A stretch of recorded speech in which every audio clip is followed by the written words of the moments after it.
আমার কাছে ইন্ডিপেন্ডেন্ট মানেই রুক্ষ বা বেয়াদব হতে হবে এমন কোনো নিয়ম নেই। একজন স্বাবলম্বী নারীও অনেক সুইট এবং লাভিং হতে পারে। কথাগুলো বাংলাদেশের নাট্যকার জগতের অভিনেত্রী দীপা খন্দকারের। তার এই কথাগুলো আমার এত মন ছুঁয়ে গেল, তাই কথাগুলো তোমাদের সাথে শেয়ার না করে পারলাম না। সত্যিই তো, স্বাধীনতা মানেই যে আমাদেরকে রুক্ষ হতে হবে, বেয়াদবের মতো আচরণ করতে হবে, তা কিন্তু মোটেই না। স্বাধীনতা মানে সেই স্বাধীনতার মধ্যে থাকবে সৌন্দর্য, মাধুর্য, সাবলীল, এমনকি নমনীয়তা।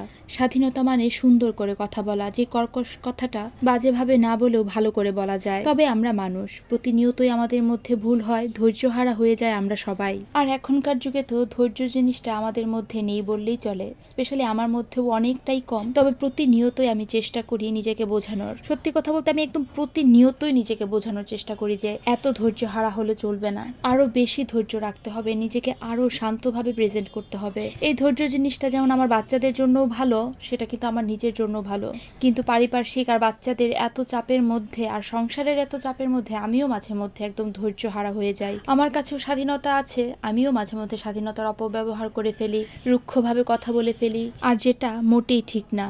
তাই দীপা খন্দকারের কথাগুলো আমার মনটা একদম ছুঁয়ে গেল। কারণ আমি নিজেও মনে প্রাণে বিশ্বাস করি যে স্বাধীনতা মানেই রুক্ষভাবে কথা বলা আর বেয়াদব হওয়া নয়। সুন্দর সাবলীল একটা জীবনযাপনের মধ্য দিয়ে নিজেকে ভালো রাখা যায়, নিজের স্বাধীনতাটার সুন্দর ব্যবহার করা যায়। সেই চেষ্টাতেই আছি, তাই তোমাদের সাথে কথাগুলো শেয়ার করলাম। কথাটা এত ভালো লাগলো, তোমাদের সাথে শেয়ার না করে পারলাম না।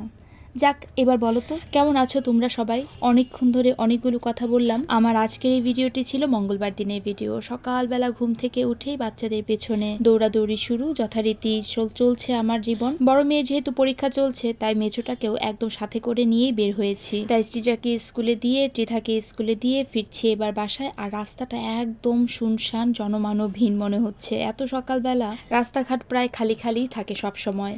এই তো বাসায় এসে অল্প একটু ঘুমিয়ে নিয়েছি, এরপর স্নান টান করে সকাল সকাল বসিয়ে দিয়েছি আমার আর সৃজার জন্য চা। সৃজাকে স্কুলে দিয়ে এসেছি আর খুব তাড়াহুড়ো করছি, তার পরীক্ষা শেষ হয়ে যাবে প্রায় 10:30টার সময়, আর তাকে নিয়ে আসতে হবে। সকালবেলা চাটা করে ফেলেছি, আর এদিকে একটু মুসুরির ডাল বসিয়ে দিব। আর বাইরে কি পরিমাণে যে গরম পড়েছিল সেদিন, গতকাল আর আজকে তো মোটামুটি ঠান্ডা, বৃষ্টির মধ্যে যাচ্ছে, তারপরেও একটা ভ্যাপসা গরম তো লেগেই আছে। আর এই যে আমাদের বাঙালিদের রান্নাঘর সবসময় গরম থাকে, আর আমি সেই গরমে দরদর করে ঘামছি। তবে আমাদের বাঙালিদের যেই একটা মেন কাজ, সেটা হলো অনেক গরমের মধ্যেও আমরা চা খাই।